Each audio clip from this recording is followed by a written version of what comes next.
अस्सलाम वालेकुम। मेरा नाम डॉक्टर मोहसिन अता है। मैं consultant plastic and cosmetic surgeon हूँ। आज हम एक ऐसे टॉपिक के बारे में बात करेंगे जिसके हमारे पास बहुत सारे पेशेंट होते हैं। तो उनमें कोई भी वो सर्जरी करवाएं या कोई उनकी स्टिच लाइन है या उनका कोई एक्सीडेंट हुआ है, उसके बाद अगर उनको स्टिच लगाए गए हैं तो वहाँ पे ना एक स्कार बन जाता है। स्कार बन जाता है, समटाइम उसको हम हाइपरट्रॉफिक स्कारिंग या समटाइम किलाइड का नाम भी देते हैं। तो वो झील से ज़्यादा उभरा हुआ होता है। तो इसकी क्या प्रिवेंशन है, क्या ट्रीटमेंट है, इसके बारे में आज हम बात करेंगे।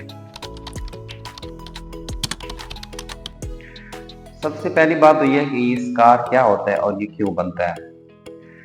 जब भी कोई जख्म होता है या हम उनको स्टिच करते हैं तो उसके बाद उसके जो मार्जिन है वो बिल्कुल आपस में मिल जाते हैं। इसकी वजह ये होती है कि इसकी डिफरेंट फेजेस ऑफ हीलिंग्स होती हैं और उसमें किसी में कोलेजन इंक्रीज होता है, किसी में डिक्रीज हो रहा होता है। तो एट द एंड 3 मंथ के अंदर वो प्रॉपर जब हीलिंग कंप्लीट होती है तो एक प्रॉपर अलाइनमेंट होती है। वो पेशेंट्स जिनके अंदर ड्यूरिंग हीलिंग किसी किस्म का कोई इशू हो जाए, जिसमें स्पेशली कोलेजन्स जो होते हैं वो बढ़ जाते हैं, कुछ टाइप्स होती हैं, तो उसके अंदर जो होती है वो स्कार बन जाता है या एक निशान रह जाता है।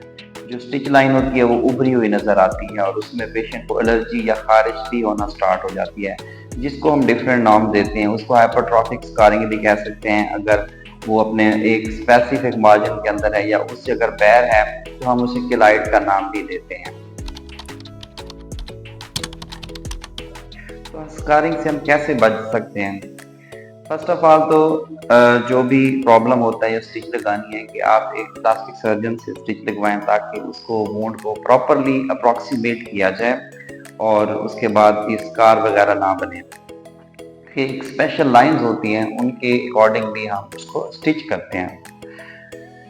तो उसके बाद जो है ना, कुछ दिनों के बाद, कुछ वीक्स के बाद उसकी स्कार की थेरेपी स्टार्ट होती है, जिसमें अगर फेस पे है या बॉडी की किसी से और पे भी है तो सन एक्सपोजर से अवॉइड करना होता है पेशेंट ने, और सन स्क्रीन यूज करना होता है। तो उसके बाद हम कुछ थेरेपीज भी देते हैं, जिसमें सिलिकॉन थेरेपी है या डेप्सकार जेल है, जेल भी एडवाइस करते हैं। तो ये डिफरेंट उसके ऑप्शंस होते हैं जो हम पेशेंट्स को एडवाइस करते हैं। इसमें डिफरेंट ऑप्शंस हैं, जैसे मैंने आपको बताया कि इसमें सिलिकॉन शीट्स हैं, सिलिकॉन जेल हैं और कंप्रेशन गारमेंट्स हैं। अगर कोई बर्न का स्कार है पूरे चेस्ट के ऊपर या बॉडी के ऊपर या नेक के ऊपर, वो हम एडवाइस करते हैं। इंट्रालीनल इंजेक्शन भी यूज होती हैं। इसके अलावा और भी काफ़ी सारे जेल हैं और कुछ रिसेंट एडवांसेस भी हैं इसके अंदर। उस पेशेंट के अंदर क्या चीज़ ज़्यादा इफेक्टेड है, ये पेशेंट टू पेशेंट वेरी करता है, और आफ्टर हिस्ट्री और क्लिनिकल असेसमेंट की वो स्कार क्यों बनाई, हम डिसाइड करते हैं कि इस पेशेंट के लिए कौन सी थेरेपी सबसे बेस्ट है। किलाइड बेसिकली उस जख्म वाली जगह पे उभरे हुए निशान होते हैं जो बहुत ज़्यादा सख्त हो जाते हैं।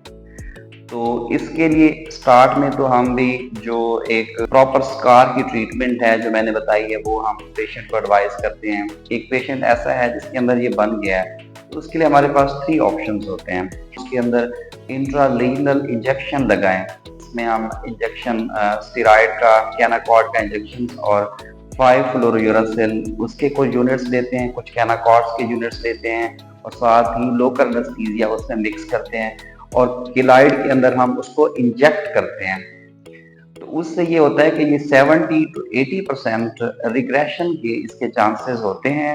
80% तक ये ऑलमोस्ट रिग्रेस हो जाता है, लेकिन इसके मल्टीपल सेशन की जरूरत होती है। वो सेशंस 4 भी हो सकते हैं, 6 भी हो सकते हैं, और इसमें रिकरेंस रेट बहुत ज्यादा है।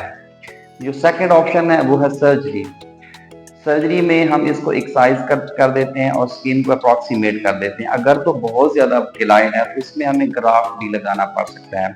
तो सर्जरी बेसिकली 85% तक हम कह सकते हैं कि इससे भी ये क्योर हो जाता है, लेकिन there are always chances of recurrence after surgery. ये सर्जरी के बाद भी दोबारा हो जाने के चांसेस होते हैं। जो लास्ट ऑप्शन है वो जो आजकल बड़ा रिसेंट है वो ये है कि पेशेंट की हम सर्जरी करते हैं, उसी वक्त इंट्रालीनल भी लगा देते हैं या नहीं लगाते, डिपेंडिंग ऑन द सिचुएशन। उसके बाद पेशेंट को कंसेक्टिव 3 डेज के लिए रेडिएशन थेरेपी देनी पड़ती है, कंसेक्टिव 3 डेज। उसमें ये ऑलमोस्ट हम कह सकते हैं कि 95% तक एक उसका क्योर भी होता है और सेफ भी होता है। लेकिन इसके बावजूद भी कुछ पेशेंट में 1 to 2% पेशेंट्स में रिकरेंस के चांसेस होते हैं, लेकिन ये बहुत लेस लाइकली चांसेस हैं। Thank you very much.